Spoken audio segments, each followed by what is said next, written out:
Brace yourself for a spine-tingling journey through 3 of the most terrifying caving experiences. First, imagine causing your own nightmare by venturing into a cave with 0 experience. Next, picture rocks collapsing just as you squeeze through a narrow passage. Lastly, a brave Samaritan barely survives to tell his story. Hold on tight, this isn't for the faint of heart. Let's delve into these cave adventures together. David Rosler. This particular cave tragedy could have been completely avoided if common sense had been applied. This is the story of David Rosler, a 26-year-old undergraduate who completely ignored all the fundamentals of cave exploration. His story isn't one to emulate, but rather one to learn from, as it teaches the disadvantages of avoiding the use of common sense. David Rosler had no prior experience in cave exploration. The idea of going on a cave expedition simply intrigued him. He set his sights on a particular cave and decided to go in alone. The issue wasn't with him entering the cave. The problem lay in the fact that he went in alone. The cave system was incredibly complex, even for experienced cavers, who would have trouble navigating through it. Not only did he enter the cave alone, but he also neglected to bring the necessary equipment to survive while inside. On February 11, 2011, David set out with a friend to explore Stay High Cave in Virginia, a location infamous among local cavers for its complex entrance. The cave entrance was so challenging to navigate that it required cavers to stay high or position themselves perfectly along the upper part of the narrow V-shaped passage. They had to keep their bodies elevated as they moved along the top of the passage, avoiding the risk of getting stuck in the narrow crevices at the bottom. Now, imagine someone like David, who had no prior knowledge about cave exploration. He didn't even know there were necessary steps to follow. He just went in blindly. Still, he began moving and was quick to realize that he had to stay high. Unfortunately, he underestimated the dangers of navigating through the cave passage. As he ventured deeper, he gradually slipped toward the narrow part of the V-shaped passage. Desperate to grab onto something, he found it impossible. The walls were too smooth. Soon, he began sliding uncontrollably downwards and came to a stop at the tightest part of the cave passage, where the rock walls squeezed him. It was so tight that even breathing became extremely difficult. Trapped, he felt panic take hold, flooding his mind as his breaths came in shallow gasps, each one more desperate than the last. To make matters worse, his hands were pinned to his sides, and every attempt to free himself only led to more pain. Tiny rock shards dug into his skin, and the pressure on his chest made it even harder to breathe. His legs twisted in a painful manner, only intensifying his suffering. As time passed, his body remained stuck, and his pain intensified. His body systems began to shut down. The blood flow to his trapped legs ceased, causing them to swell painfully. The pain became unbearable with every movement, leading to regret. The rock shards dug deeper into his body, and his muscles ached and grew weaker. The cold seeping through the cave walls added another layer of suffering to his already high pain level. Like every trapped man, David believed there was light at the end of the tunnel. He held on to the hope that he could somehow break free. But as time passed, he realized he was in a helpless situation. The longer he spent trapped, the harder it became for him to breathe. He mustered all his strength to call out to his friend, who had been waiting patiently outside the cave. Hearing his cries from a distance, his friend rushed in, assessed the situation, and immediately went to get assistance. When rescuers arrived, a lot of time had already passed. To David, it felt like he had been trapped for hours. The rescuers, upon inspecting the situation, quickly realized how risky the whole scenario was. They immediately went to work. However, their attempts to free him soon revealed that they were making the situation worse, causing him even more pain. His body was wedged so tightly that they couldn't free him without inflicting additional injuries. As night approached, the temperature in the cave only grew colder. By this time, David's body had become completely numb. At first, this numbing sensation offered him comfort, as the pain he had endured seemed to diminish. But soon, the pain transformed into a strange throbbing sensation, and his blood circulation became compromised. Lacking oxygenated blood, hypothermia began to set in, and his life was truly threatened. Desperate to free David, the rescuers began breaking the rocks to widen the passage. They employed specialized tools and even considered breaking David's hips to extract him from the tight gap. The process was extremely slow, and every attempt to lift him sent screams of pain through his body. Each time they shifted David from his comfortable position, a jolt of pain shot through him. As the night grew darker, David's reality faded into a haze of cold and pain. He could feel himself slipping away, too exhausted to continue the fight. Each breath he took caused more pain than the last, and his legs felt as though they were being torn apart from the inside. He tried to stay conscious, but his mind grew numb, and black became the only color he could see. The cave's chilling temperature was working against them, intensifying their urgency to keep him warm. They stuffed heat packs into his clothing, desperately trying to combat the cold that seeped into his bones. A hairdryer whirred nearby, blowing hot air onto his torso in a futile attempt to raise his core temperature. Yet despite their efforts, his legs remained stubbornly cold, a stark contrast to the warmth enveloping the rest of his body. This uneven temperature left him disoriented, causing him to slip in and out of consciousness. Each moment felt like a battle against the icy grip of the cave, as the fear of hypothermia loomed ever closer. The rescuers remained determined, refusing to give up. They chipped away at the rocks surrounding him. Finally, the space was large enough to pull his body through. After 12 grueling hours, David was finally free. His body was limp, and his physical features had deteriorated significantly. His skin had turned pale from the cold, and his legs were severely injured.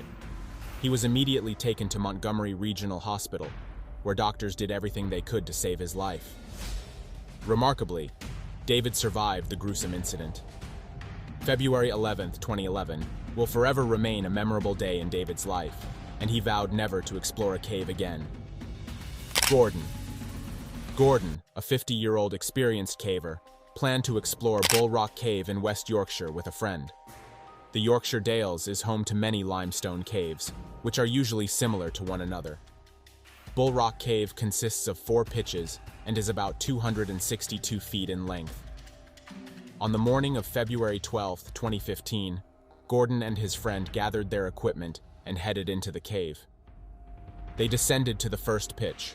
The journey was quick and easy, given that both Gordon and his friend were seasoned cavers. After reaching the first pitch, they still needed to go down further.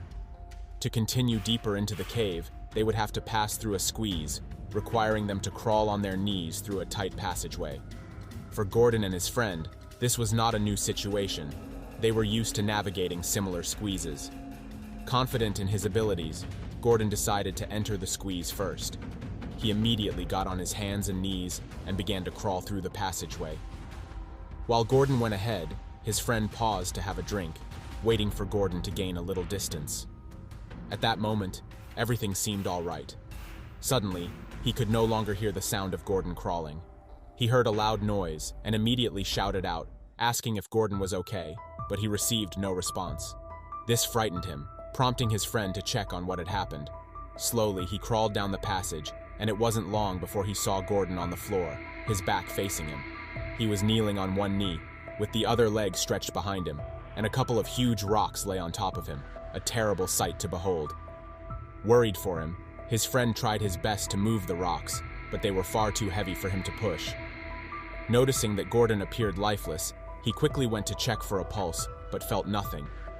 With no other options, he returned to the entrance and called for help. Rescuers arrived promptly and rushed into the cave. Once there, they quickly realized that nothing could be done to save Gordon's life. What had happened to him was a tragic accident. As he crawled through the squeeze, the rocks had broken free, crashing down on his neck, instantly killing him. The rescuers began removing his body from the cave, a process that took them about 8 hours to complete. The recovery was extremely difficult. They tried many methods, but all failed. Ultimately, they had no choice but to break the rocks into several pieces, place him in a body bag, and carry him out of the cave. The coroner concluded that his death was an accident, and although there were rumors suggesting that an earthquake caused the incident, no one truly knows what happened. Steve Gladio, 27th of May, 2008. Steve Gladio and 8 novice cavers made their way into the Sloan Valley cave system. Steve had properly planned the trip, mapping out all the areas they needed to avoid issues or accidents. He intended to take them from one entrance of the cave to another, specifically from the post office entrance to the garbage pit entrance. The night before, the group stayed awake planning their entry into the cave, but the next morning, 2 of the novices decided they were too tired, so they stayed behind. At 11 a.m. the next day, the group entered the 25-foot chimney of the post office entrance. They planned to reach the garbage pit entrance by 6 p.m. On their way, they explored various side passages, visiting the Fountain of Youth and several other side passages. Soon, fatigue began to set in, knowing the return trip would take about 2.5 hours. Steve decided to forge ahead. As they continued, they discovered that the bolts of the big room south overlook had become caught, but experienced Steve saved the day. He managed to lower each person 8 feet onto the ledge before descending himself. He pulled the rope, knowing he would need it for the upcoming swim at the first lake room. Time was no longer on their side, and they hastened their movements as the garbage pit entrance was just about 40 minutes away. As they were about to enter the next room, Steve noticed something alarming. The height of the water had increased significantly since the last time he had been there. The water was now thigh-deep, but in good spirits, they forged on. Suddenly, something unexpected happened. The bypass at Echo Junction was completely submerged in water. Most of the headlamps of the group members died due to the sudden flood, but 2 of them continued to function because they were waterproof. A novice named Darshan decided to lead the group through the 175-foot passage, illuminating the area for them. He swam while holding a 70-foot rope attached to a dry bag buoy. As Darshan forged ahead, his arms began to grow weak, and soon his breathing became laborious. Suddenly, Darshan cried out for help before disappearing into the water. Steve, the experienced caver, quickly jumped in. Thankfully, he was able to retrieve Darshan from the water. However, Darshan was too weak to stand. His body was shutting down. He was hypothermic, and his pupils were dilated. Steve, having encountered similar experiences before, knew he had to keep Darshan awake, so he shook him multiple times to maintain his consciousness. Quickly, Steve called for the other group members to keep an eye on Darshan while he rushed back to camp. He notified the 2 novices, instructing them to call for help.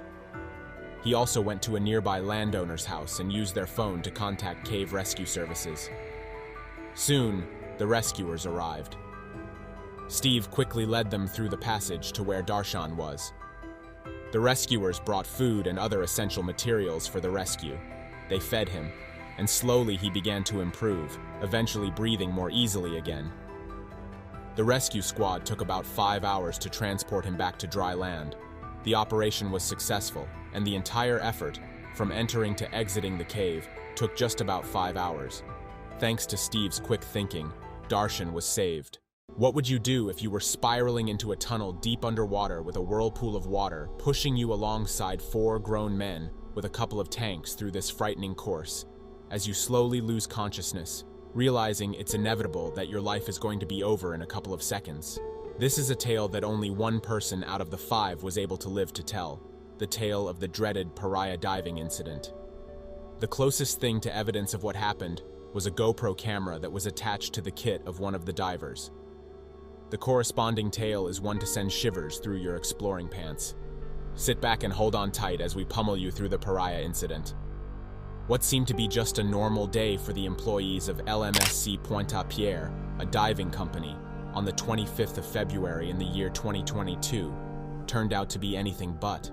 This company was contracted by Paria Fuel, a government-owned oil company located in Trinidad and Tobago, to perform maintenance on one of their underwater pipelines. This was one of the specializations of Pointe-à-Pierre. 5 able and experienced divers were chosen for this task: Kazim Ali, Yusuf Henry, Rishi Nagasar, Faisal Kurban, and Chris Boudram. All highly skilled and efficient divers. They saw this as just another day at the office, not knowing that something dreadful was lurking in their near future. In this case, the group of 5 men would be working on a pipe that was not in use at that point. This pipeline was a U-shaped pipeline that consisted of two ends. One end that would enable the oil tanker to deposit its oil, and this particular place was called Berth 5. And the other end of the deal, where the deposited oil would pass through into the refinery, was called Berth 6. Undertaking this process meant that there would have to be a way to separate the ocean water from the part of the pipe where they needed to work. For that, they would need to place a habitat bell over the pipeline and then drain all the water out, enabling the divers to work efficiently on the pipe. The habitat was an 8x8 cube-like structure that was placed above the pipe. After air was blown inside the space created, the men could start their work as they would be able to stand on a platform. In this hyperbaric chamber, due to the absence of water and the presence of air, the group members could conveniently take off their swimming suits, enabling them to handle and work with tools better, achieving the goal and increasing efficiency. One of the tasks they had to complete was the removal of an inflatable plug all the way at Berth 6. This plug was installed about 2 weeks ago to protect the oil contents in the pipe and also to stop any hydrocarbon from escaping into the ocean. The plug was an airtight barrier that was preventing the high-pressure air from pushing down from the habitat chamber. Kazim Ali got a wrench to loosen the grip on the plug. He passed the wrench to the 4 men who were working around the pipe. As soon as he gave them the wrench, he immediately jumped down on the ledge and began removing his diving equipment. As soon as the valve was opened, an overwhelming force overtook the entire group, and the men lost control. Water rushed into the habitat and down into the pipe, sucking the men and their entire equipment into the pipe in a rapid tornado of water, throwing them every which way as they gasped for their lives. It was so unexpected and happened so fast that the men did not seem to understand what had just happened or what was even happening. In the course of this event, they were extremely lucky to pass through a point where there was at least a little pocket of space to breathe some air amid the extreme flush of oil and water. The short recording that was obtained from the GoPro camera showed only the men in the chamber, but immediately after the plug was pulled, everything went dark as the pressure intensified. Here is actual footage from the GoPro camera of the disastrous incident that happened. The not-so-funny irony of the entire matter was that the air that allowed them to breathe was the main reason for the waterborne tornado that brought them to this point. Now, what caused all this to happen? The plug they were removing was meant to be blocking about 1,200 barrels of oil from the air and all the ocean water around them. So, it would have been a matter of routine to just open the plug and continue with their work, as the pressure from the habitat would have been pressing against a balanced column of oil between Berth 5 and Berth 6. But the complication of this particular event was that there was a column of air under that plug and a little less oil in the pipe. As soon as they deflated the plug, the high-pressure air from the habitat rushed down into the pipe and sucked the divers with all their equipment as the pressure was released. Water filled the habitat and increased the pull strength into the pipeline, sucking them into that space that seemed to go on for eternity, until the whirling settled, and they eventually settled in a pocket of space where they could breathe. The lone survivor of the expedition, Chris Budrum, described the occurrence as a terrible and frightening experience. He thought he was already dead. He had given up on life as he couldn't see anything. Trying to open his eyes, all he could see was pitch black. Keeping them closed, all he could see was pitch darkness still. He felt extreme pain, terrible pain, he stated, as he was being flung side to side in the tunnel. On top of that, trying to hold his breath for that long period of time, his body started fighting. His lungs and airway rapidly closed. You could hear the noise of your body struggling to draw air, a really scary experience. Your throat burning, ears ringing, and your body so very sore. He recalled and clearly stated that he could not remember how he was sucked into the pipeline because the speed at which it all happened was overwhelming. All he could remember was being hurled into the pipeline. It was really scary. Tornado, everything just spinning and beating you up, and it happened so fast. I couldn't react. The only thing I remember able to do was cover my head, like in the fetal position. After that, all I remember, I didn't even remember actually getting pulled in the pipe. I just remember going hurled through the pipe at unbelievable speeds. I couldn't hold my breath no longer, man. Truth. When you're holding your breath for too long. After a while, your body, your lungs just fight. Your airways close, you see a noise.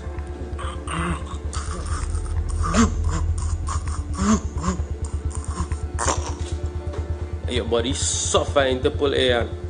An unbelievable nightmare. Your eyes burning. Every time you try to open your eyes, it's burning.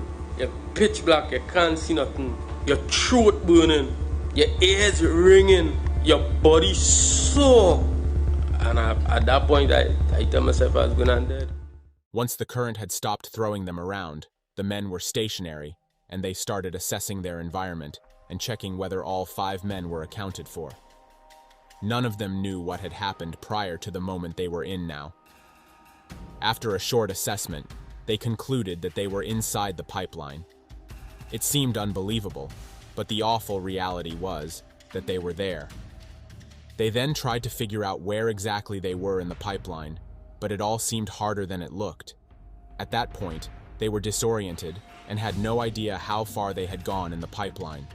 The pipeline was about 1,200 feet in length, between berth 5 and berth 6. The pipeline had undulations at weld seams where there was support, but this variance in elevation allowed for air pockets to form. It was obvious that they were battered, but they had to think of the way forward. The entire pipe was coated with thick, slippery oil. The men were exhausted and confused as they couldn't decide which way to go, but eventually they made a decision and started moving. It was really tough to navigate through the pipeline, as the slippery terrain was reducing their movement. Making it worse was the fact that most of them had broken bones and battered organs during the pull into the pipeline, alongside oil in their eyes and nostrils. All of this happening at once in complete darkness. The least injured diver at that point, Chris went ahead to place his feet on Kazim's shoulder, and then told Kazim to do same to the person under him and that. He then told Faisal to begin to thrust them forward, as he was the one behind them all, and they did this in unison and started moving forward. Moving through all that oil was really strenuous, but then they couldn't stop. They had to keep on moving, as they hoped to get to an end. Eventually, they spotted 2 oxygen tanks with the regulators still on them. He informed the others and told them to only take small sips of air, as the environment could make them really nauseous. After they were struggling for about an hour, they were then faced with a new problem. As they moved further, the person in the very front noticed that his head was almost touching the edge of the pipeline, as the space between the end of the pipeline and the seawater was just about 6 inches. As the seawater level was rising, they would have to swim through the oil to get to another region where there would be air pockets. Some of them were very hurt and couldn't continue as they had severely damaged some organs of their body. As they moved forward, Chris noticed that the next area was completely covered with water. It became a very frightening task for him. The first thing that came to his mind was that he could take one of the tanks, swim out, and then get help for the rest of his crew. He pointed this out to them, and they all agreed, with Chris promising to come back with help immediately. He quickly progressed with no real idea if he was going in the right direction or not, and also not knowing if he had enough air to proceed. As a diver, he took a long gulp and then held his breath, hoping to at least see another air pocket. As if fate was working for him, he hit a metallic object along the way and found out it was another tank. He struggled to find the regulator, but didn't find it, so he just shoved everything into his mouth. Eventually, he found another air pocket and then came across another tank. This place was the last flooded section before the bend in the pipe, either the zone at which they came from, or if he was wrong, he'd be heading to berth 5, which was still sealed off with the plug. If he was right, he'd be coming through where they got sucked in eventually. In a moment, he could hear someone call out his name. As he turned, it was Faisal, who asked Chris to wait up. Chris told him he couldn't, as time was literally running out. With the very last push of determination, he made up his mind to come all the way out of this, regardless of how tired he was feeling. He was determined to save his team and come out of there, in spite of all the oil burning his eyes. He eventually made it out. Even though he survived the ordeal, it wasn't over yet, as his mates were still stuck inside. As he recounted the ordeal and what had happened, describing every detail, it was so sad that the LMCS could not agree with Christopher's story. The company assumed that the pipeline was full of oil, and that any oxygen tank they had would only provide them with at least an hour of air each. As rescue divers went down to uncover the location of the trapped individuals, they received a satisfying knockback as they knocked on the pipe to confirm if someone was there. It gave the trapped men hope, but the LMCS team still hadn't figured out a way to get them out. Hours had passed since they were trapped. These 4 injured divers had to survive through the excruciating pain of their injuries, the dwindling air, the field of suffocating air fumes, rising sea level, and then carbon dioxide. Although it seemed that the LMCS and the Paria company would save them, a rescue never came, and these men lost their lives there. Their bodies were pulled out some days after the incident happened. The death of his fellow divers really broke Chris as he told the Commission of Inquiry that the officials of Trinidad and Tobago launched to find out the circumstances surrounding the tragedy that befell these divers. Chris told the Commission of Inquiry that he thought they were trying to rescue him, and that he thought attempts were being made to rescue his fellow divers, but nothing of the sort was happening before breaking down in tears. There is a lot of debate on the decision by the oil company and the Coast Guard not to attempt a rescue, as the men were not far from 100 feet from their safety, and a rescue was very well possible, but they chose not to and left these men to their peril. Many diving incidents are notable among others, but few are on the level of this Paria diving incident.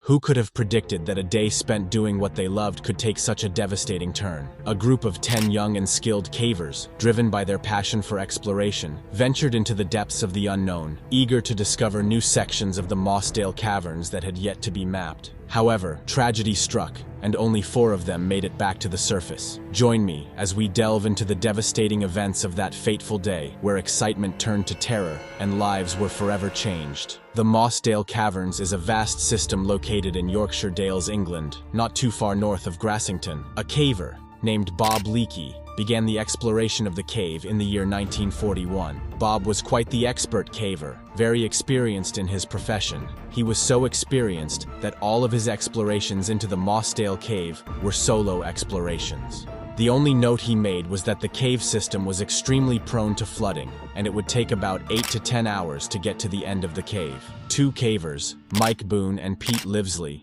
recently made it to the end of the Mossdale cave system long after Bob Leakey in the year 1964. This renewed the caving community's interest in the Mossdale cave system, leading to more explorations again. A group of cavers, eager to map the unmapped sections of the Mossdale cave system, embarked on their exploration on Saturday, June 24, 1967. Their adventure would lead to a day forever etched in history. The caving team consisted of 10 members split into a group of 6 and another group of 4, with 2 different goals to achieve. The first group of cavers included Jeff, Bill, Michael, John, Colin, and Dave Adamson, who was the leader of the group. Their clear objective was to reach the cave's end and use explosives to break through a long-standing barrier that had halted their progress. The second group included Jim, John, Colette, and Morgan. Their goal was to go in, but only to go as far as the rough chamber, which was about 40 minutes in. After this, they were to return to the surface to wait for the first group. Morgan was the fiancé of the leader, Dave Adamson, and Michael was their youngest member at the age of 17, which is quite impressive. This caving out system was not a tourist cave. It offered very few places where one could stand fully upright, with most areas requiring crawling and squeezing through wet surfaces filled with rocks and mud. Definitely not a place for the claustrophobic. Both teams began the exploration. As planned, the second group, upon reaching the rough chamber, which was just a bit bigger than most closets, turned and headed back, while the first team continued forward into the cave system through the tunnel. This cramped tunnel stretches about 900 feet, roughly the length of 3 football fields, filled with narrow rock and a small stream of water running along the bottom. The far marathon passage is so tight that you have to move in one direction only. It's just 18 inches wide and 12 inches high, leaving barely enough space for an average-sized person to drag themselves through. Picture crawling in a space barely larger than your chimney, with your shoulders pressed forward and no room to move your arms or legs. Once you're in, turning around is impossible, and you're committed for at least an hour. There are only 2 ways to turn back.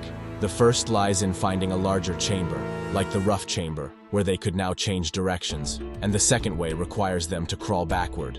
Both initial marathon and far marathon are 900-foot-long crawls, with a small 5-foot area between them where you can briefly stand before continuing. As the men reached the end of far marathon, the tunnel became even tighter, requiring a careful squeeze to get through. Their goal was to clear this section to help map out more of the cave system. Around 7:30, Morgan, who was waiting for her fiancé, went to check if the men were finished. She found no sign of them and noticed nothing unusual. She then returned to the camp to continue waiting. Later, by 8:30, Morgan went back to check again. The men still hadn't emerged, and at the same time, a light drizzle began to fall. Nothing too alarming, but noticeable. In the tunnel, the men, about 3 hours into the cave system, were setting up to blast through the obstruction when they noticed the water level rising slightly. They brushed it off, not perceiving it as a threat to their mission or their safety. But around 20 minutes later, the water began to rise rapidly, becoming alarmingly high.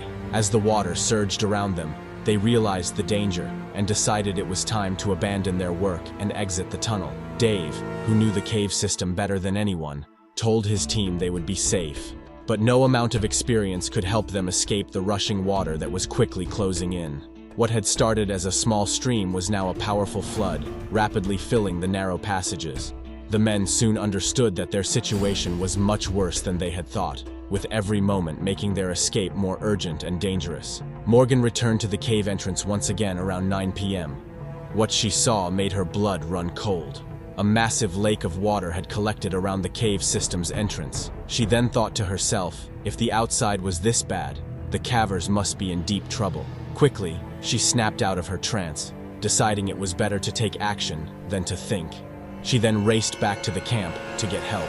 The men were now moving back up the tunnel by crawling backward. The water in the tunnel was rising to a terrifying level. With no other option, the men had to endure the rising flood and scramble to reach a high chamber as quickly as possible. Each passing second made the walls feel tighter and the water creep closer, amplifying their fear as they fought against the overwhelming rush of water closing in on them. Crawling backward through that long, tight passage was incredibly difficult, but they knew they had to stay calm and follow Dave's lead to escape this nightmare. Michael and Jeff were the first to squeeze through the return path. It was so tight they had to push through with all their strength. After finding a high chamber, they were able to change directions. The water was now crashing into their faces, making moving and breathing even harder. Jeff, familiar with the water flow in Mossdale, believed a swift push through Far Marathon would lead them to safety in the larger chamber above. Meanwhile, the other men were getting their gear ready for their own entry into Far Marathon. As the water flow grew more dangerous, Dave Adamson was sure he knew where to wait out the flood. With urgency driving them, the experienced cavers began their push to escape the rising danger. The flood crashing into Michael's and Jeff's faces was becoming overwhelming. They desperately searched for any crack in the tunnel where they could lift their heads as water poured in. Michael, less experienced, asked Jeff what to do, but even Jeff was at a loss for answers. The water kept pouring in, making it increasingly difficult for Jeff and Michael to breathe. They had found no possible escape and couldn't even locate a crack to breathe through. As they lifted their heads, desperately searching for any tiny pocket of air, the harsh reality set in. There was no escaping this trap. Michael spotted a small crack ahead and, with his body nearly fully submerged, struggled to push through. Breathing was becoming nearly impossible. He wedged himself into the crack, taking his last gasps of air, and clung to a faint hope that the water might suddenly stop rising, allowing him to escape. Colin and Bill were led by Dave to a small compartment, but as the water rose, they all faced the crushing reality of the situation. All they could do was imagine a way out, though hope seemed to be slipping away with every passing second. John, on hearing their shouts, quickly sought a higher, safer spot within the cave system. He found a small chamber elevated above the rising waters. John squeezed himself into the small spot that could barely contain him. At first, the chamber seemed like a refuge, providing some temporary relief from the relentless rise of water. But as the water continued to climb, it eventually filled the chamber, leaving him with no escape. Despite his desperate efforts, the rising flood overwhelmed him, and he tragically drowned. Outside the cave, a massive rescue operation had begun. The entrance was entirely blocked by a lake of water, but there was still hope that the men had found a safe chamber to wait in until the water receded. Hundreds of volunteers sprang into action, constructing barriers and setting up pumps to remove the water from the cave's entrance. This effort aimed to lower the water levels inside and clear the passages for safe movement. After efforts to transport the water away from the entrance, rescuers were able to enter the cave. They hoped the group had found refuge in Rough Chamber, but there was no sign of them when they arrived. The search was halted due to the flow of water causing issues, so they had to put a halt to the rescue operation for a while. At 12:40 p.m., rescuers resumed their search and entered the long passage. Sadly, 5 hours later, at 5:40 p.m. on June 25th, the team discovered the bodies of the 5 cavers in the far part of the West Passage. Though the bodies were identified, John's remains were still missing, leaving a slim ray of hope that he might have survived. By 6 o'clock, the rain had started again, forcing the search for John to be postponed until Monday, June 26th. Contrary to some reports, John was not found the following day. It wasn't until Wednesday, June 28th, that Brian, nearly ready to give up, made a final search. Crawling over the remains, he discovered a pair of boots and a helmet that belonged to John. John had been washed up on rocks, with him being barely recognizable. With this discovery, all 6 bodies were identified, completing the painful search. The coroner announced the deaths as an accident, concluding that the men had drowned, likely overwhelmed by a massive surge of water. The bodies could not be safely removed, leading to the closure of the cave after this tragedy, making it the final resting place of these 6 cavers. 3 years later, friends of these cavers returned to the Far Marathon and buried the bodies in the sanctuary. Cave diving has claimed a significant number of lives, especially when individuals venture into the dangerous depths of underwater caves. Cave exploration is challenging on its own, but cave diving takes those risks to another level. The situation becomes even more perilous under extreme conditions, like those faced by a group of 5 men who ventured into an underwater ice cave, spanning over 400 meters. Unfortunately, only 3 of them emerged from the cave alive, while the other 2 did not survive. A GoPro camera mounted on one of the divers captured their harrowing dive, providing an in-depth understanding of the terrifying events that unfolded in the depths. The footage revealed the worst possible scenario, as the divers faced unbearable discomfort and stress. Tragically, 2 divers lost their lives. This is the chilling account of the Plura cave disaster. 5 men of Finnish nationality, namely Kai Kankkonen, Patrik Grönqvist, Jari Huotarinen, Vesa Rantanen, and Jari Yu, set out to explore the dreaded Pluragrotta cave. They had planned a rather dangerous exploration of this terrifying cave, which leads up to the Steinugelflaget dry cave. Kai and Patrick had previously discovered the connection between the Plura cave and the Stein dry cave.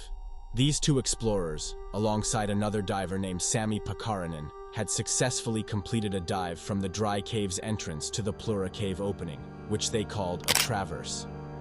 Given their previous accomplishment, they were confident they could pull it off again, but this time they planned to start from the other end. The cave's depths reach a staggering 426 feet, or approximately 130 meters, making it one of the longest water-filled caves in Northern Europe. This cave presents numerous challenges, such as low visibility and confusing cave patterns. On February 6, 2014, in Rana, Norway, these men began their ill-fated dive. The 5 men were traveling in Jari Huotarinen's van, which was towing a truck stacked full of equipment. These men were set to explore the depths of this terrifying cave. The contents of the truck included a snowmobile, underwater scooters, tons of diving cylinders, and some other smaller tools. The divers were evidently skilled and had knowledge of what they were venturing into, as 2 of them had already made the traverse. It was a 15-hour drive as they made their way across Finland, Sweden, and Norway, analyzing and reviewing their plans bit by bit prior to reaching their destination.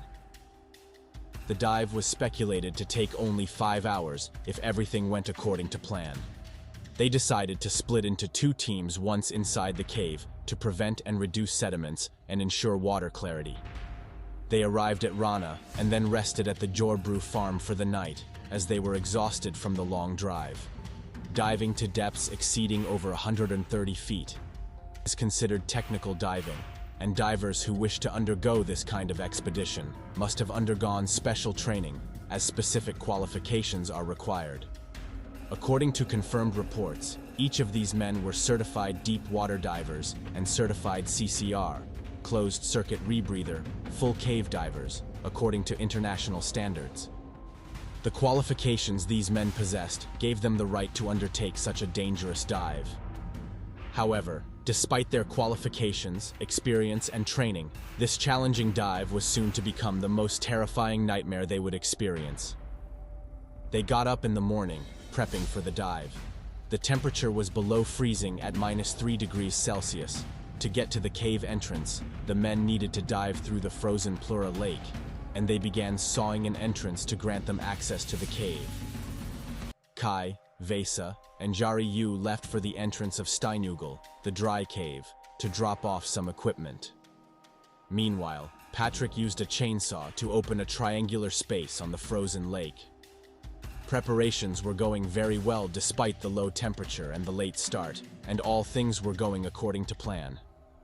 In a short time, Patrick had already sawed through the ice, but by then, the other three hadn't returned from the Steinugel cave. Patrick then asked Huotarinen if they should wait for the others before diving in, but he signaled to Patrick that it was time to dive, and Patrick agreed. They made their way to the cave with their scooters and started to descend into the cave entrance. They used a CCR, a modern type of breathing system that doesn't discharge the already breathed air, but recycles it to allow diving times of over 17 hours. Another major piece of equipment that greatly aided the divers was the underwater scooters, which propelled them further into the water, helping to save and conserve their energy. As the pair continued to descend into the cave, reaching extreme depths, the risks exponentially increased as the temperature dropped drastically and the water pressure rose. These divers observed absolute caution, as the duo carried a third rebreather system as a reserve in case of a system failure. A tear in the diving suit at such depths would be fatal due to the frigid temperatures and high pressures, increasing the risk of hypercapnia or excessive carbon dioxide in the bloodstream. Hypercapnia can result from panicked breathing or when a diver breathes too quickly. The CCR rebreather, while highly efficient, can also be a double-edged sword and cause casualties if the system malfunctions and distributes carbon dioxide into the diver's bloodstream. Excess carbon dioxide could lead to confusion, fatigue, and ultimately, loss of consciousness. With the daylight fading little by little, the descent of Patrick and Huotarinen saw them descend to depths of 34 meters, covering a distance of over 500 feet. After a while, they reached another chamber that was over 250 meters long. This particular chamber is a part of an underwater cave known as an air chamber, as this region is partially filled with water and allows for air spaces that enable easy breathing, especially for novice divers. The cave was spacious enough to allow both divers to move freely up until this point. After they passed the air chamber, the duo continued their descent with their scooters still leading the way, reaching depths of 60, 100, and then 130 meters, which was the deepest part of the cave. At this point, they powered down their scooters so Huotarinen could take in the beauty of the cave depth. It was a sight to behold. They had both agreed on how they would switch to their third rebreather system, reducing any kind of risk they might face. As they kept moving, they prepared for the final ascent up to the dry cave entrance, and their adrenaline levels began spiking. While preparing for the final ascent, Patrick was leading the way and made a 90-degree move into that final section. However, he could no longer see his partner's flashlight. He didn't panic though, as the terrain was very narrow in this region and they could not move simultaneously, so he waited.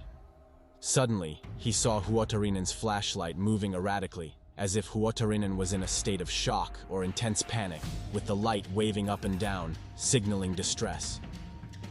Patrick's heart began racing as he tried to locate his friend in the darkness of that depth.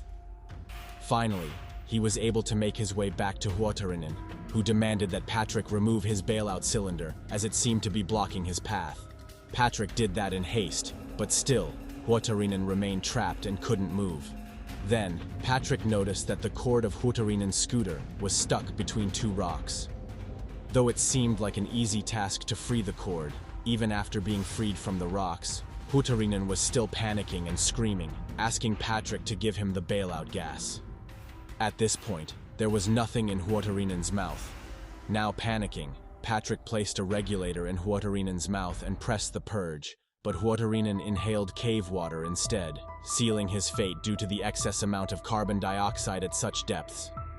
Sadly, Patrick could confirm that his friend was dead. Now he needed to focus on getting up the cave to warn the others about the blocked passage ahead and behind them. When he checked his dive computer to see how long it would take him to get out of the water, it showed approximately 7 hours. Patrick was shocked by this, as previously, he had just 2 hours remaining in the water. The amount of time he spent at such depths and in the freezing temperature had drastically increased his decompression time. With little oxygen left and a very slim chance of survival, Patrick made the ultimate decision to leave Huutarinen behind. It took them little to no time to make their descent into the depths of the cave, passing through the same way that Patrick and Huutarinen had come. They knew nothing of Huutarinen's dead body lying just ahead of them. As they reached the 90-degree ascent point leading to the last chamber, even though they had all the necessary supplies, one of them still wanted to bring an additional cylinder, just to be safe. Visa wanted to bring the extra cylinders, so Kai helped him hold on to one of them. It was a little past 2 p.m., and they were already at great depths, where decompression was becoming a crucial factor to consider. Visa was leading the way, but when they reached a certain depth, his fins got stuck between some rocks, resulting in a 5-minute delay. This mere 5-minute delay at such depths would translate to almost an hour of decompression time when ascending from the cave. As Vesa was about to start the ascent, the constant beeping sound of a failed apparatus shook him to his core. He couldn't bear to look at Huutarinen's lifeless body and informed the others quietly about the tragic discovery. Trying to stay calm under such circumstances, since panicking at these depths would only lead to death, he did his best to push through the narrow space that was now partially blocked by Huutarinen's body. On the other hand, Jari Yu was not handling the situation well. His emotions got the better of him, and within moments, he was dead. Kai then decided to make a U-turn back through the entrance they had come from, while Vesa made his way through another passage. Hardening their hearts in the process, both men had to maintain cool heads to prevent the same fate that had befallen their two friends from happening to them. Ultimately, the time spent at the depth of the cave would cost more decompression stops for Kai as he made his way back through the route they had taken. He wasn't sure if his oxygen would last through the computer's decompression stops, so he decided to risk decompression sickness rather than dying in the cave by drowning. He eventually made his way to the air chamber, where he was able to breathe the oxygen there, which was sustainable enough for him to stay alive for days, at least. However, he couldn't count on that, and proceeded with his final ascent of 36 feet up. One thing he didn't know was that, on the other side, Patrick was also making his way up the dry cave and was almost at the end of this terrifying journey. As Patrick moved, edging closer to the entrance above, he spotted light beneath him, which turned out to be Vesa. Having come so close, he made his way to the entrance and pulled himself out, patiently waiting for Vesa to reach the entrance as well. Patrick's dive took about 9 hours, 4 hours longer than the proposed 5 hours they should have spent in the water, and he reached the cave entrance at about 9 p.m. that same day. While waiting at the dry cave and rummaging the backpack of his friends, he then saw the light from Vesa's torch draw closer and closer as he made his way out, and the two amigos were reunited. On the other hand, Kai made his way out of the cave 3 hours later and moved to the frozen lake entrance when he couldn't spot the entrance. He figured out that the open section has frozen over, but it wasn't thick though, as he could locate it and break through it. Coming out of the cave, he realized he was the only one there, and thought the worst had happened to his compatriots. He went to the van, started the engine, and left the headlights on as he collapsed on the ground to rest, while Vesa and Patrick moved over to the farm and changed into normal clothes. They immediately informed Norwegian authorities about the death of their friends, unknown to them that Kai survived. It didn't take long for them to spot the van in a distance with headlight on, and they made their way to the van only for them to find Kai on the floor shivering, and they could confirm that they were the only ones that made it out of the caves alive. They were immediately hospitalized. They spent an awkwardly long period of time in the hospital, but even with that, Visa suffered from a spinal injury as a result of the decompression sickness, while Kai had serious anxiety and just wanted to return home to his family. In the midst of this, the police investigated the occurrence and questioned the men before concluding that it was an accident that caused the deaths of both men. The state then devised measures to retrieve the bodies of Jari and Hotarinen by hiring 3 experienced English divers for this rescue. However, when they arrived, they were unable to retrieve the bodies as it was too dangerous. When Patrick heard that the bodies could not be retrieved by the state, he contacted a few of the divers he knew, and they attempted a secret rescue mission without the knowledge of the local authorities, as those authorities could shut them down before they even started. Patrick led the group alongside some very experienced divers. Visa wasn't cleared to dive, as he was still recovering from his decompression sickness, but he assisted from above. Eventually, they were able to recover the bodies of both men and honor them with a proper burial with their families. This event was dreaded and painful, but it didn't stop the surviving trio from taking on another diving expedition in Spain. This tragic tale reminds us of the risks involved in extreme cave diving, even for the most skilled divers. Please make sure to respect the boundaries of nature and always prioritize safety when exploring. If you found this story compelling, don't forget to like, share, and subscribe for more detailed accounts of incredible and dangerous adventures. Stay safe, and see you next time. Clear pools, flowing waterfalls, folktale, and serene picnic spots. These are the hallmarks of the park that houses the Boulders, a major tourist attraction in Queensland. While it draws countless visitors with its beauty, locals who are aware of its darker side tread carefully, knowing that the park can be as dangerous as it is captivating. This park does house a pool ominously known as the washing machine. The water in this pool is notorious for its unpredictable currents, sometimes calm, sometimes ferociously fast. If only James Bennett, a naval officer and seasoned adventurer, had known about this perilous feature. His life might have been spared if he had been aware of the true danger lurking beneath the surface. Join me as we delve into details on what happened on November 30th, 2008. James Andrew Bennett was a 23-year-old Navy officer from Queensland, Australia. He was a true patriot who has dedicated his life to serving his country. From a young age, James showed a strong determination to join the Royal Australian Navy. His commitment to his role is evident in his desire to remain in the armed forces for a long time, aiming to rise through the ranks with each passing year. James has a passion for research, and his friends and co-workers describe him as a joyful person who brings positive energy wherever he goes. However, his need for adventure led him away from being an everyday Navy worker. He chose to take on something much more dangerous, becoming a mine hunter. This job is crucial because the actions of James and a few other mine hunters can save many lives. The role is dangerous, as it often involves venturing into unexplored areas filled with mines, with no knowledge of their exact locations. Only the most intelligent are chosen for this job to minimize casualties. After working as a mine hunter for a few years, James has built a reputation for himself, earning respect from people all over. James was an adventurer who loved nature, exploring and researching. What he loved most was discovering new things that were unknown to him. He decided to explore the Babinda Boulders, a beautiful scenery located about 4 miles from Babinda, Australia. Unknown to James, this pool had a dark secret, having claimed the lives of many, which earned it the nickname, the Devil's Pool. Unfortunately, James didn't do proper research about the Babinda Boulders before he arrived, so he was going into this adventure blind, much like he does his job.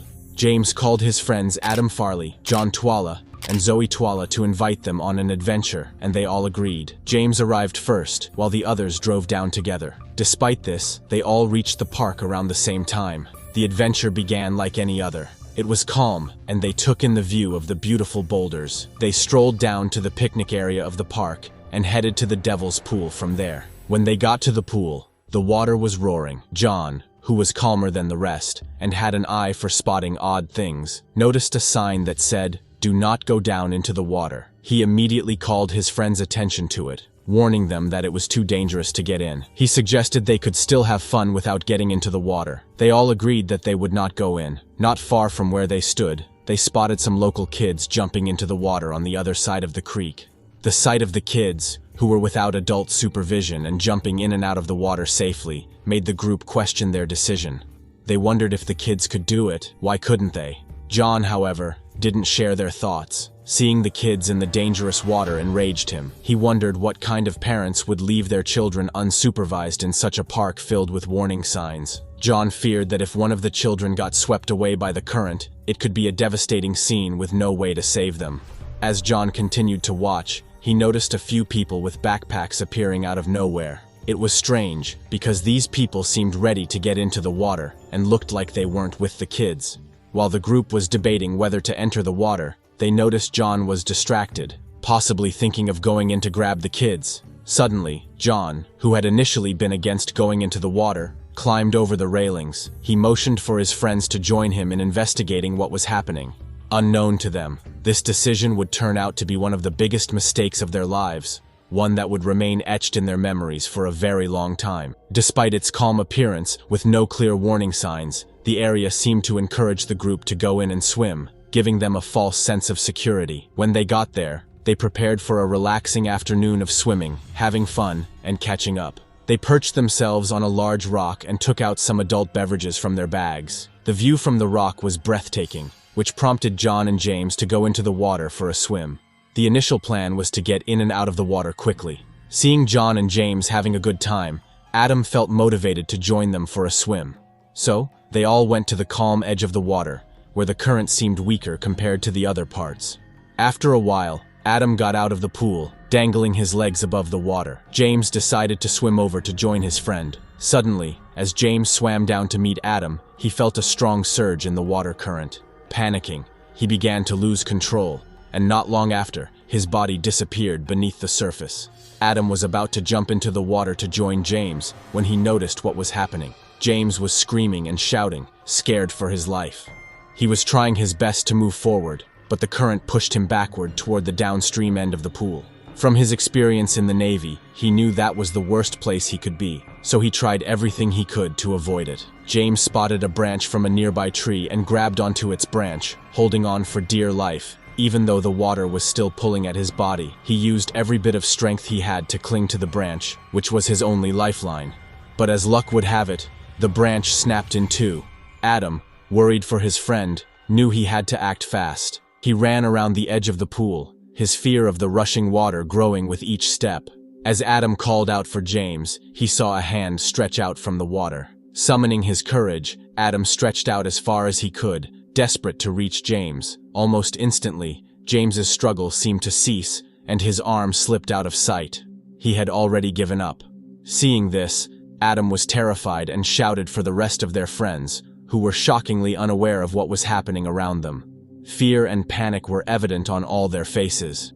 What was supposed to be a day of adventure and exploration had taken a turn for the worse, leaving them with a bone-chilling experience. Now, they had to start a rescue mission to find their lost friend, completely disorganized and in shock.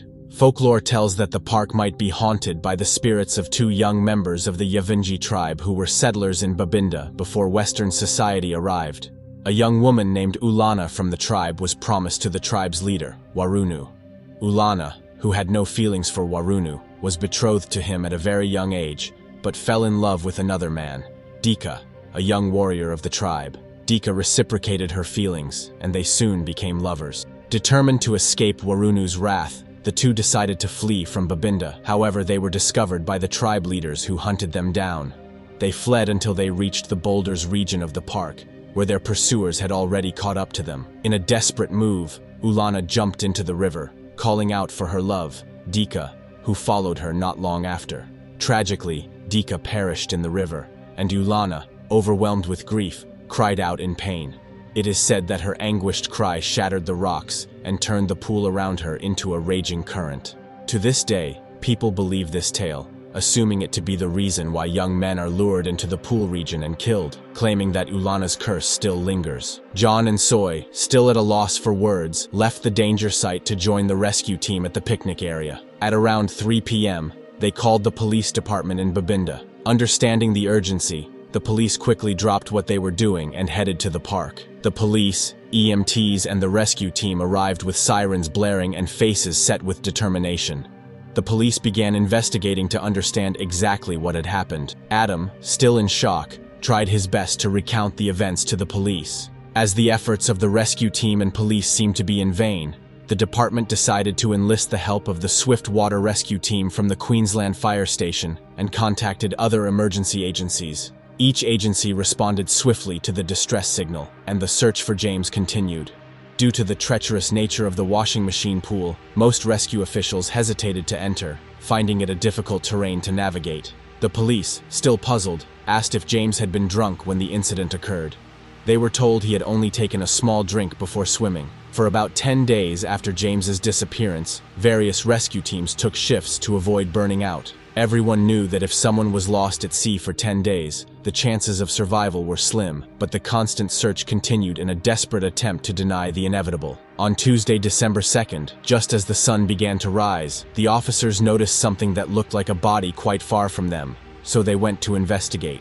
James's body was found in the deeper pool, about 150 meters away from where he had last been seen.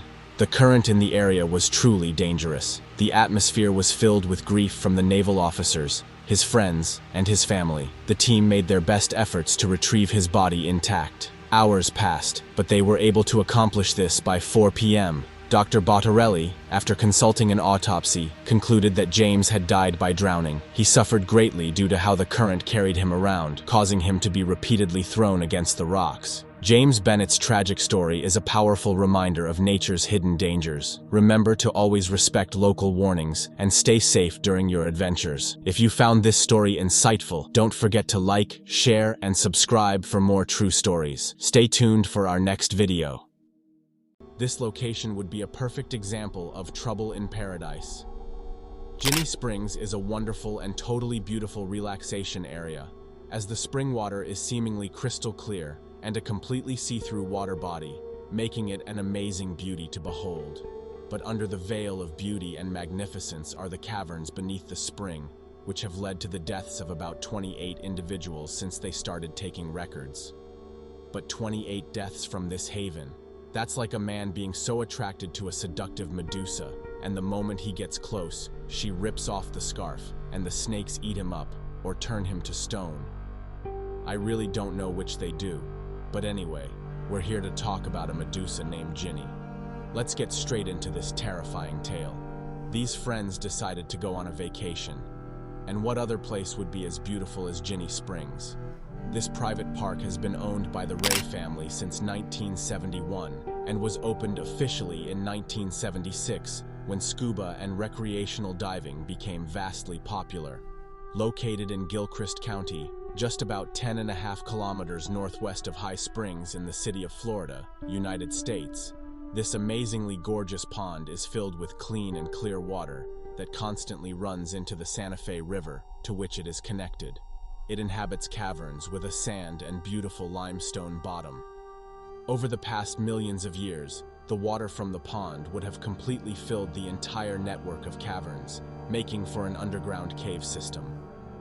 And like rabbits to carrots, divers from all over the world wanted to explore this haven to uncover, well, just about anything they could find. But it's actually a terrifying environment, and most of these explorers are taken by surprise with the corresponding occurrences. Sometimes nicknamed the portal to hell. We have so many portals to hell when it comes to cave diving, don't we? This spring in particular lures cave divers. Scuba divers who possess a vast amount of experience see this spring as a perfect testing ground, and as expected, lose their way. The virtue of taking daring moves and risky ventures often leads to the tragedies and unexpected deaths that happen in this region, as several factors contribute to the unexpected events that occur in these depths. Now let's talk about the horrific story of this marine Tartarus. Due to its location, as aforementioned, in the rolling hills of northern Florida, with very minimal distance to the state line of Georgia, this spot is extremely close to hotspots and tourist attraction centers. This spot, in particular, alongside over 100 other springs, feeds into the Florida aquifer. The Florida Aquifer, the complicated consumable water system, is the main source of the bulk of the region's drinking water and is also home to several cave and cavern diving spots in the world. The several layers of rocks beneath the surface hold the water that is distributed throughout the aquifer system, with the Floridan Aquifer being one of the most productive aquifers when ranked globally. Yes, that's right, providing water for millions of people and also supporting industries and agriculture in Florida. Not to mention supporting the diving industry by providing an alluring and crystal-clear environment to dive into.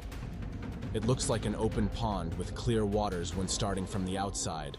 The water flows into the Santa Fe River. Mind you, this spring has a watering hole, and there are 3 steps that lead into this aforementioned watering hole, which is literally not more than 3 feet down. But then, when you place your focus on the middle, you will notice what catches the attention of divers all over. A chasm. Cave divers are always thrilled to see what lies beyond the entrance of that chasm, as a sense of exploration fills the hearts, minds, and brains of these explorers. Cave diving, at the least, is a really dangerous event, even for professionals. There are several stories of cave diving deaths, with each one being worse than the last. But even at that, it doesn't stop the determined personas from seeing what lies down there. Like in a horror movie, where you can hear the funny noises or the general spookiness of the environment, but proceed to see what they feel they need to see. Eventually, these divers sight Medusa heads and end their lives untimely. Wesley C. Skiles, who was born on the 6th of March in the year 1958, was a renowned and experienced explorer, specifically a cave diving explorer, and he lived in the high springs of Florida, not far from Jinny Springs. He died on the 21st of July, though, in the year 2010, while diving near West Palm Beach in Florida, Boynton Beach to be precise.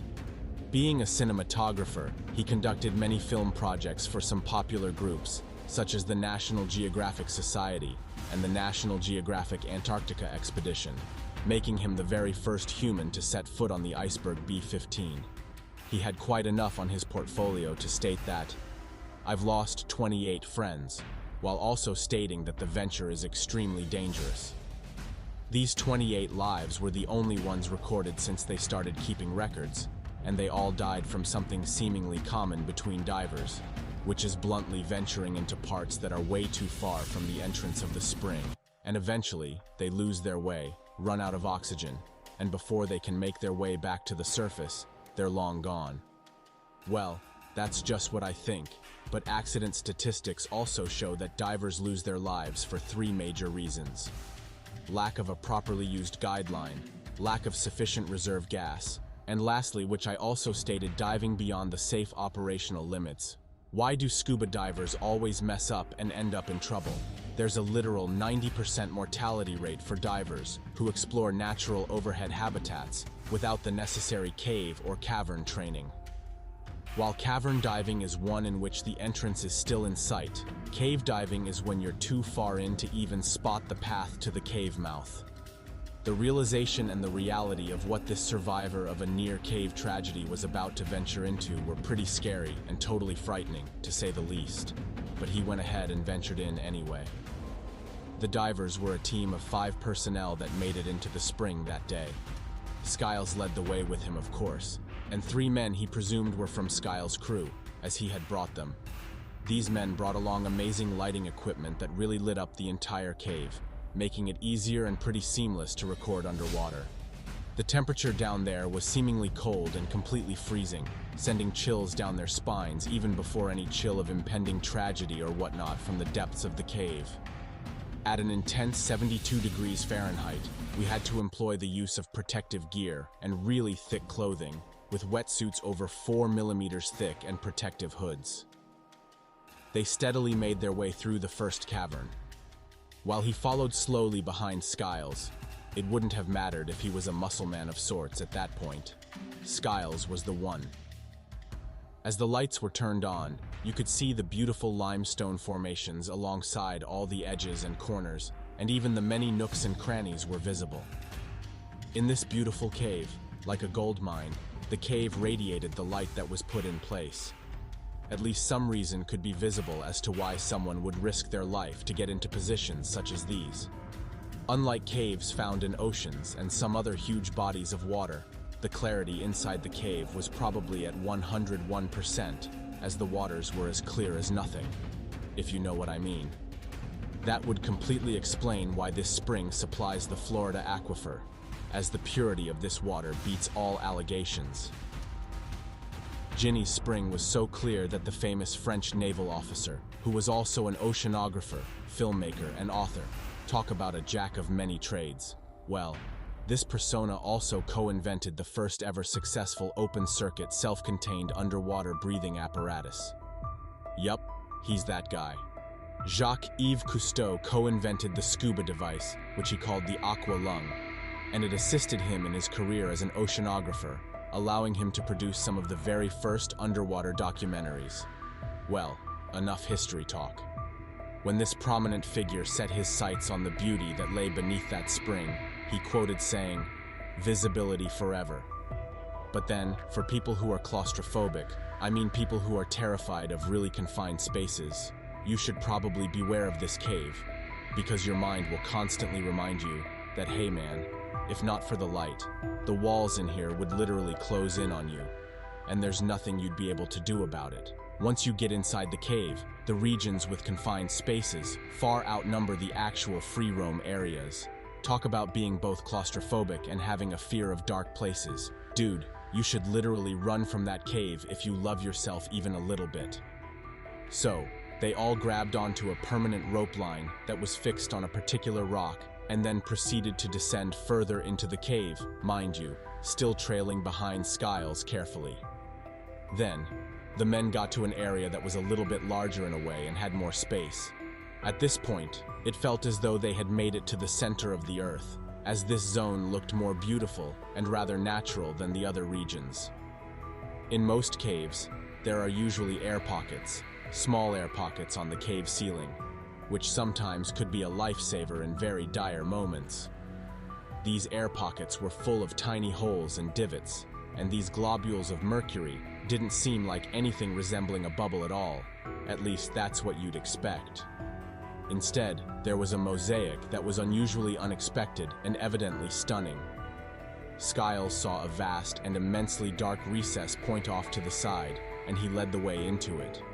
Being Skiles' little wallet, he followed suit as Skiles proceeded into this dark area, but then coming close to the point, he could see that the opening was blocked by an awkward set of vertical bars, as if someone had put them there to keep someone or something out. But he still managed to push it aside. As he made progress forward, it felt as if something pushed him back. Trying to push further, the push became stronger and stronger. At one point, he had to grab onto one of the bars, as the force that was repelling at this point was like a flag stuck on the ground during a wild hurricane, as he was being pushed every which way. It turned out that water from Jinny's spring, at an approximate rate of about 30 million gallons daily, is being piped through this tunnel every day. The experience was thrilling, though utterly amazing, but not thrilling for the 28 fellas who lost their lives due to this tunnel. Since then, the rule has been changed to prevent further deaths as a result of this routine. After 40 minutes of a deep underwater dive, he then decided it was time to breathe pure, undiluted oxygen air. While taking a look around the beauty for the last time before surfacing, confusion began to set in, and a sense of being utterly lost, as the survivor didn't understand where he was anymore. And he couldn't even spot Skiles, who he had never left. But then, eventually, he was able to locate the rope and gripped it tightly before making his way out of the cave. That could have been it. The survivor could have been a deceased and could have made the number 29, as the fear of being a lost diver gripped him tightly. And there you have it, the mysterious and terrifying reality lurking beneath the beauty of Jinny Springs. While the crystal clear waters are tempting, it's a deadly playground for even the most experienced divers. So, if you're ever tempted to explore the unknown, remember the 28 lives lost in this dangerous paradise. Stay safe, and always prioritize proper training and safety protocols before taking on such a challenge. If you found this story intriguing, Don't forget to like, subscribe, and hit the notification bell to stay tuned for more haunting tales from the deep. Thanks for watching, and stay curious, but cautious. Picture being immersed just a few meters beneath the ocean's surface, surrounded by the darkness of an underwater cave. With the intense pressure and too many unknown elements that scream danger in every imaginable way, this was undoubtedly the love of Agnes Moka, who would become a guru in cave exploration. She was a fearless caver and technical diver who had completed an impressive 1,100 dives, a remarkable achievement, made even more special by the fact that she accomplished it at a very young age. Her bravery and her need for excitement led her to an unimaginable fate. Agnes Moka was born on December 23, 1981, in Poland. She moved to Melbourne with her parents at a very early age. Her first underwater experience was in Western Australia in 2002, where she did a few test dives. She got to see a lot of marine life during these dives, and this was when she concluded that this was what she wanted to do with her life. The trial dives intrigued her so much that she signed up for a full open water course about 2 weeks later. From that point on, nothing was more important than diving. Diving had now completely become the reason for her existence. At the start of her diving adventures, what initially intrigued her were the fish and other aquatic animals. However, as she grew older, her interests matured, and she became captivated by the allure of shipwrecks. Shipwrecks fascinated her because they held stories and mysteries of the world. Her love for shipwrecks began the moment she laid eyes on the wreck of the J4 submarine in Victorian waters. The excitement she felt from exploring ancient treasures reached an all-time high, causing her to fall head over heels in love with them. In her own words, she said, "This was the best journey ever," and she expressed her desire to explore more wrecks in the future. As the years went by, her interest shifted once again. She moved from being captivated by wrecks to becoming a maritime archaeologist. She graduated with a diploma in maritime archaeology from Flinders University. The reason she pursued this course of study was simply to uncover untouched and pristine wrecks hidden in the abyss. Her one trusted tool during dangerous situations was the Optima rebreather. The Optima rebreather requires mastery in advanced equipment and special gases, so she also had to learn that. In 2004, Agnes had her first official taste of the cave diving world when she went on a snorkeling excursion with a group at the ponds in Mount Gambier. This pond is actually a renowned sinkhole called Pyx, which has a wildly diverse ecosystem of aquatic animals, including fish, turtles, and eels, coexisting within it. Agnes began chasing a turtle on the surface of the water, and without realizing it, an unexpected adventure began. She had unknowingly crossed into the sinkhole's edge and felt the ocean floor disappear under her feet. A shaft, around 40 meters deep, cast an eerie shadow over her. Agnes wasn't scared, but rather intrigued by it, especially after she noticed another diver emerge from it earlier. Agnes, who had tried to bottle her excitement for so long, finally decided to let it free in 2005, a memorable year for her, as it was the year she officially began cave diving. From the moment she started, her heart was set on exploring both dry and water-filled caves, driven by a deep desire to delve into the unknown.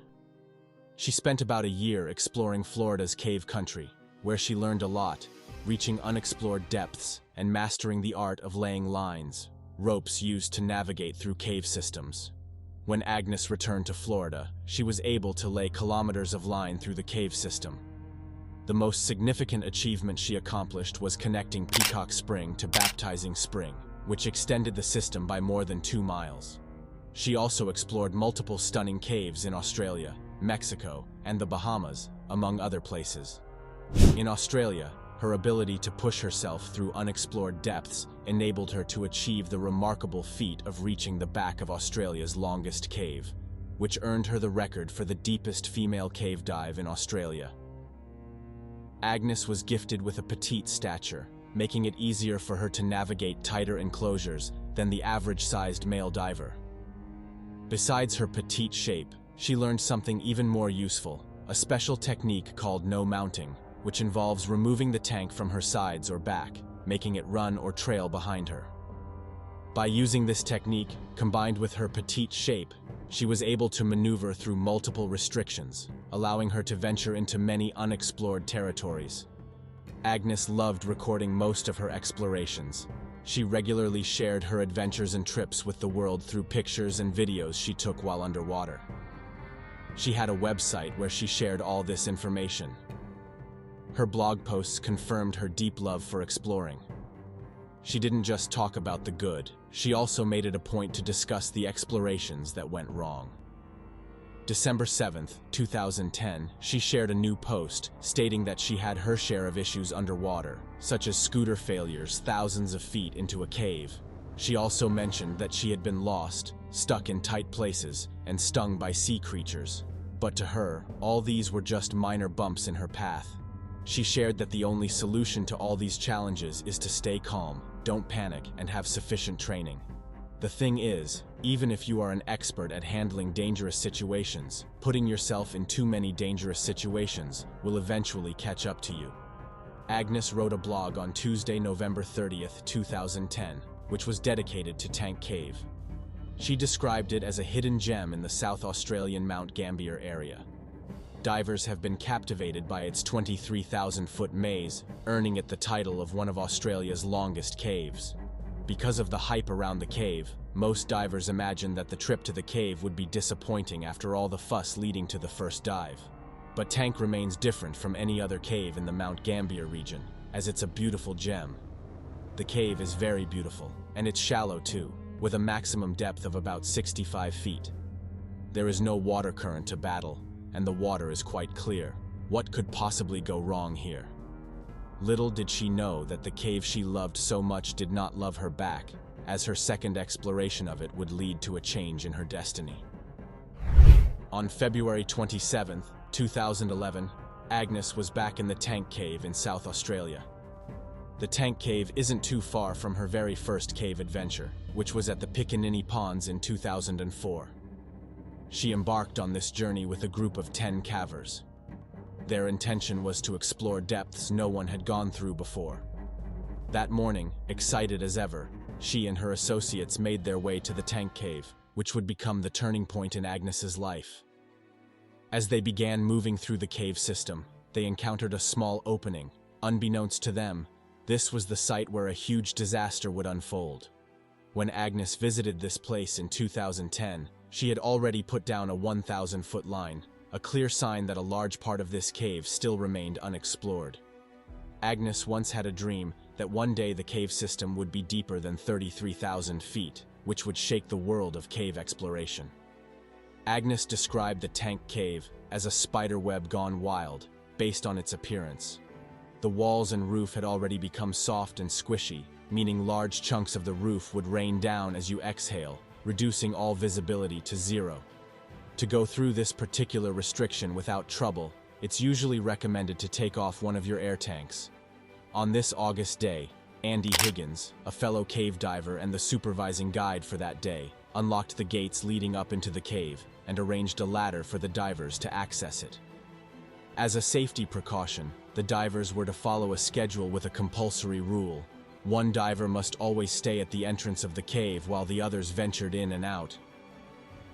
Around midday, 9 of the divers had made it out of the cave system. All but Agnes had made it out. Recall the small opening Agnes had planned to go through. The small opening is actually a very tight passage, and the absence of a line there means it had been unexplored. This brings an end to the real facts of the story. All we are left with are speculations about what might have gone wrong. Some believe that Agnes separated from her diving buddy in order to navigate through the challenging passage that had grabbed her attention earlier. They even go as far as to speculate that she actually made it through this tight passage but was unable to proceed or get out. They speculate that when she entered, she was met with a dead end but wasn't able to reverse her body position. The more she tried to turn around, the cloudier the passage would have become, making it difficult for her to see. But what happened next? This particular speculation gives rise to the idea that she actually ran out of air. The reasoning behind this is that to pass through this tight passage, she would have needed to take off at least one of her air tanks. Second speculation suggests that Agnes got separated from her body in the main water-filled passage, while attempting to navigate a very low passage on the other side of a small opening known as a restriction. To pass through this passage, she had to remove one of her cylinders, leaving it as a reserve, and therefore proceeded with only one cylinder. This technique is referred to as no mounting. But when she returned, perhaps she had already become extremely disoriented or something, and she couldn't locate the cylinder through the now cloudy waters. Her dive partner initially waited for her, but as hours went by, he also had to leave to ensure his own air didn't run out. Eventually, Supervisor Higgins grew worried, so he made a call to the water police. Rescue divers came on board, spending hours combing the cave in search of Agnes. It wasn't until later that night that they found her body. At first glance, the divers concluded that her body would be impossible to retrieve, but one of them decided to record a video path to the restriction behind her body, which now led them to believe that the retrieval of her body was possible. Skilled divers were sent in, and their only mission was to recover Agnes's body. They worked in pairs, positioning oxygen cylinders in strategic places. The retrieval was successful, taking about a full day. A friend of Agnes, Dr. Richard Harris, who joined the retrieval team to help get her body out, was charged with clearing the way for the easy extraction of her body. He discovered that her body was about 16 feet away from her reserve cylinder, which still held about 176 bars of usable gas. The recovery operation took multiple days and had to be halted several times due to low visibility within the caves. After about 4 days, they had safely extracted her body. One of the rescuers gave an account of her not struggling, saying she remained calm up until her final moments. She did accomplish her mission of laying new line, but at what cost? We don't know how much line she laid, but we know she went deep into the cave. She received a posthumous exploration award in May 2011, and she is considered a diving legend to this day. She may be dead, but she indeed left a stamp so great on the underwater exploration world that it would be nearly impossible to remove. She was a legend beneath the waves. Agnes Moka's legacy lives on as a reminder of the passion and danger that come with pushing the boundaries of exploration. If you found her story as inspiring as we did, make sure to like this video and subscribe for more gripping stories of adventurers who lived life on the edge. And if you know of someone who needs to hear Agnes's story, don't forget to share this video with them. Dive into the comments and let us know your thoughts. What drives someone to explore the unknown like Agnes did?